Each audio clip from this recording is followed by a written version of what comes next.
Women are Formula One's new commercial force. How F1 reporters, strategists, and drivers' partners are reshaping the sport's fashion, beauty, and luxury economy. Meaningful official presence in F1 once required a seven-figure budget. That is no longer the only route. Women around the paddock, including reporters, strategists, founders, and drivers' partners, have built global audiences that give brands a second, lower-cost entry point. A campaign with one of them buys creator distribution, consumer attention, and cultural relevance, rather than official names, logos, or hospitality. For many fashion and beauty brands, that is enough. In 2026, the market became visible. Fashion houses, beauty companies, and consumer brands used race weekends, paddock appearances, and founder-led launches to enter F1 culture, some alongside official rights, others without them. F1 now has a commercial layer that operates around and beyond its conventional rights inventory. The strongest programs define ownership, usage, and disclosure early, then measure against a clear business goal. Paddock visibility is simply one way of delivering it. A market large enough to affect strategy. F1 reported 827 million fans in 2025, with women at 42%. Women are now close to half of one of the world's largest global sports audiences, and younger fans are particularly receptive to sponsor involvement. For fashion, beauty, wellness, travel, and luxury companies, this is already a mass consumer market. Race weekends concentrate that opportunity inside a high-output media environment. A woman's paddock arrival can generate news photographs, short video, fan edits, fashion coverage, and shopping links before any personal post is published. LVMH's 10-year F1 agreement confirms the championship's place in global luxury.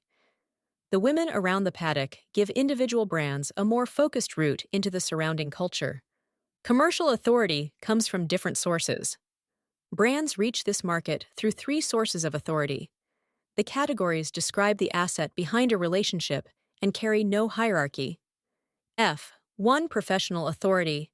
Reporters, presenters, analysts, strategists, and team personnel contribute expertise and recurring access earned through their work.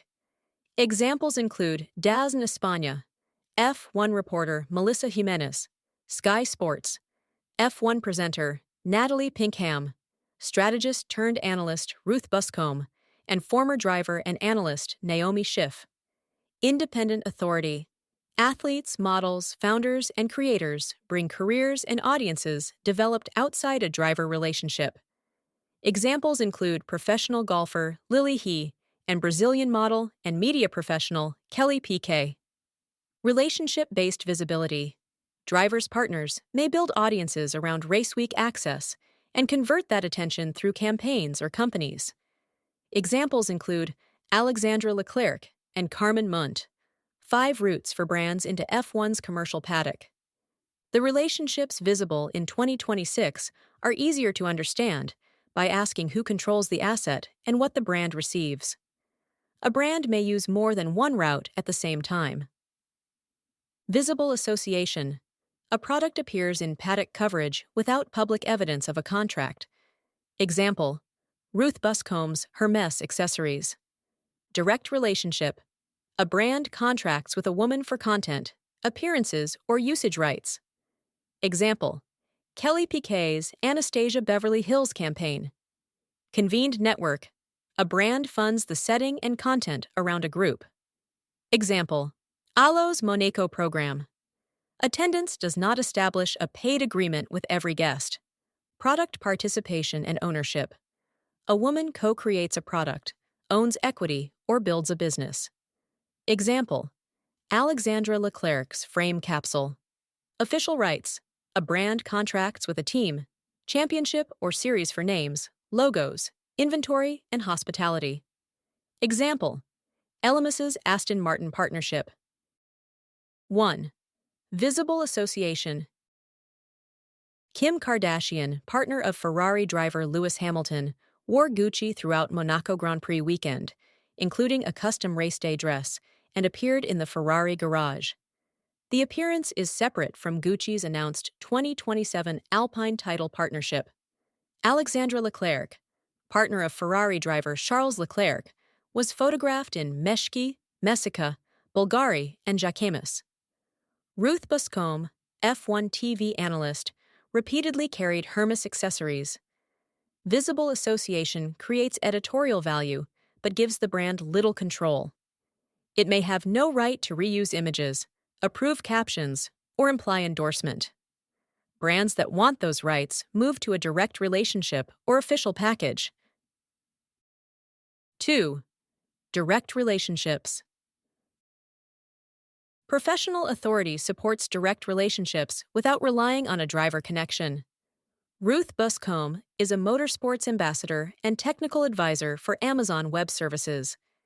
Naomi Schiff, former racing driver and Sky Sports F1 analyst, disclosed a Marks & Spencer ambassadorship, appeared in Puma's She Moves Us platform, hosted the launch of the Lacoste Times Alpine collaboration, and worked with Charlotte Tilbury.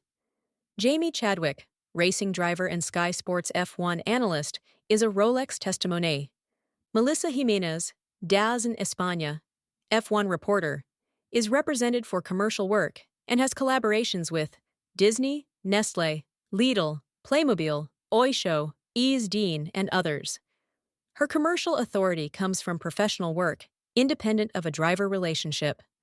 Kelly Piquet, Brazilian model and partner of Red Bull driver Max Verstappen, appeared in an F1-themed Anastasia Beverly Hills campaign filmed at Zandvoort. Eudora sponsored a Vogue Brazil cover and launched What a Glam, connecting her Brazilian identity and motorsport credibility to beauty content. Both brands entered F1 culture through her distribution without buying official rights. Alexandra Leclerc has disclosed work with Alo, L'Oréal Paris, Jacquemus and Rode. Carmen Munt, fiancée of Mercedes driver George Russell, partnered with Forever New for the Canadian Grand Prix. Kika Gomes, Portuguese model and partner of Alpine driver Pierre Gasly, published ads for Burberry, Givenchy Beauty, Bulgari, Michael Kors, Calvin Klein, and Lacoste, among others. Flavy Barla, medical student, former Miss Côte d'Azur, and partner of Haas driver Esteban Ocon, runs disclosed campaigns for Kerastase, Lancôme, Armani Beauty, Charlotte Tilbury, and Current Body. Tiffany & Cote booked the couple for its holiday campaign and returned within 8 weeks for Valentine's Day. Lily He, a professional golfer and fiancée of Williams driver Alex Albon, entered F1 with an independent commercial platform that already included Fila, Sands, Aramco, and Tumai, plus China market channels Weibo and Zhao Hongshu. F1 added Race Week visibility to a platform she already controlled. Some of the names Lily worked with are Meta, Citibank and MasterCard, Marina Bay Sands, Burberry, Roberto Cavalli, Calvin Klein, Ferragamo, Miu Miu, J.W. Anderson, David Yurman, UGG, and Summer Fridays. Alexandra Leclerc, Kelly Piquet, Lily He, and Rebecca Donaldson each maintain Shop My storefronts. Campaign pricing should separate content creation, posting, amplification, brand reuse, and exclusivity. 3. Brand-convened networks. Alo used Monaco Grand Prix week for 2 programs, a chartered yacht as a content studio, and Mariterra Pilates sessions that drew Alexandra Leclerc, Kelly Piquet, Kika Gomes, Rebecca Donaldson, Carmen Munt, Flavy Barla, and Hannah St. John. Videos from the program reached far beyond the guest list. Apple TV and Beats hosted a Miami Grand Prix dinner with Lily He, Kelly Piquet, Maggie Corsero, Carmen Munt, Rebecca Donaldson, and F1 creator Lissy McIntosh. Apple already holds F1's exclusive U.S. broadcast rights, so the dinner extended an institutional media investment into Race Week culture. Apple also selected Lissy McIntosh to moderate an event with Susie Wolff about her memoir and F1 Academy. Convened networks purchase the environment and the chance to connect multiple audiences. The brand controls the venue, program, and content plan. 4. Product participation and ownership. Co-created products. Kelly Piquet co-created Grand Pout with Unit Cosmetics. Alexandra Leclerc co-created a 21-piece Monaco-inspired capsule with frame that launched during Miami Week and was worn in the paddock at Miami and Montreal. Both collaborations gave each woman a product development role and produced the strongest performing videos in their respective brands' histories. Owned companies. Carmen Munt co-founded Barriers, a Barcelona-based microbiome skincare company, and used Miami, Monaco, and Spanish Grand Prix periods to introduce it. Eagle Hülkenberg, fashion entrepreneur and wife of Audi driver Nico Hülkenberg, owns and operates Eagle, a direct-to-consumer crochet resortwear line. Tiffany Cromwell, Olympic cyclist and partner of Cadillac driver Valtteri Bottas, created Oath Gin with Valtteri, and they jointly own the Vineyard Retreat. Both ventures use the couple as visible operators. Ownership changes the time horizon. Campaign income depends on a contract. Equity can outlast a team move or a change in personal circumstances. 5. Official rights. F1 Academy offers the clearest women-centered inventory. Managing Director Susie Wolff has built a partner program that includes Charlotte Tilbury, Tommy Hilfiger, American Express, and Puma. The series combines international distribution, a substantial female audience, and a visible car asset. Elemis became Aston Martin's first official skincare partner in 2025. The brand also works directly with Jessica Hawkins, Aston Martin's head of F1 Academy and driver ambassador, and Natalie Pinkham, using ambassador and content relationships to activate the institutional platform. Anastasia Beverly Hills holds a multi-year beauty team partner agreement with Red Bull Racing and Racing Bulls Academy, a different contractual structure from Kelly Piquet's personal campaign.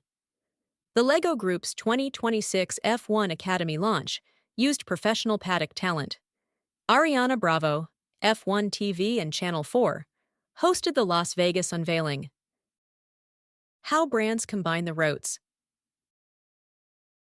The strongest programs combine routes. A brand may pair a personal campaign with official rights, extend a media agreement through Race Week hospitality, or connect a disclosed partnership to a convened network. Each component should retain its own contract, evidence standard, and performance measure. What this means for brand decision-makers. Treat the 5 routes as a choice set, not a hierarchy. Match the route to the outcome. Concentrated attention or product launch leads to direct relationship or co-created product with a high-fit partner. Category presence without official marks leads to visible association or convened network. Budget for content rights. Do not assume reuse or exclusivity. Year-round recognition, hospitality, or protected names/logos implies official rights. The campaign route cannot substitute for these assets. Before any fee discussion, lock 4 variables: audience and geography, deliverables, usage/reuse period, and exclusivity. Price the difference between a single post and a multi-asset package, then measure against the business goal: sales, sampling, traffic, brand lift, rather than views alone. Industry planning conventions typically place a high-reach Instagram post in the low to mid 5 figures and a multi-asset Race Week package in the low to mid 6 figures, still a fraction of conventional team or championship inventory. Actual fees vary with production, rights, exclusivity, and term. Why teams in F1 should care. Paddock activity expands the sponsorship market. A focused campaign can become a first transaction with F1 culture. F1 Academy and team packages create a path toward larger rights. This forms a commercial funnel for beauty, fashion, and consumer brands that might otherwise stay outside motorsport. Teams benefit from a broader cultural footprint. Paddock fashion and beauty coverage reaches readers who may never consume a technical race report. That attention supports the sport's relevance, but F1 and the teams need clear rules for names, logos, credentials, filming, and conflicts among official partners. Governance matters. Paid partnerships, gifts, affiliate links, and editorial credits require different disclosure rules. F1. Academy adds further responsibility because several drivers are minors. The operating risks change by route. False attribution is the most immediate risk. Public credits for Ruth Buscombe's 1’s accessories or Alexandra Leclerc's jewelry establish product visibility, not sponsorship. Brands and creators should identify whether an appearance is a disclosed partnership, an editorial credit, or a relationship with unknown terms. Personal relationships can change during a season. Agreements should attach value to the woman's audience, work, and intellectual contribution. Hannah St. John's Moncawalo attendance and Australian Grand Prix jewelry appearance remain part of the 2026 record, even though her relationships with Liam Lawson had reportedly ended by the research cutoff. Framing creates another risk. A private guest list should not be read as representing every woman in the sport. Rights create another boundary. A creator may own her photograph while lacking permission to use team names, logos, or event imagery in paid advertising. Contracts should allocate approvals and distinguish personal posting from paid media and global campaign reuse. A market built around agency. The women around F1 have created a commercial layer that reaches beyond the garage. They distribute fashion and beauty, convene communities, co-create products, build companies, and operate institutional platforms. Brands gain a flexible route into F1 culture. Teams in the championship gain new categories of commercial demand. Commercial participation remains optional. A woman may build a company, accept selected campaigns, or keep her life private, and each choice deserves the same respect.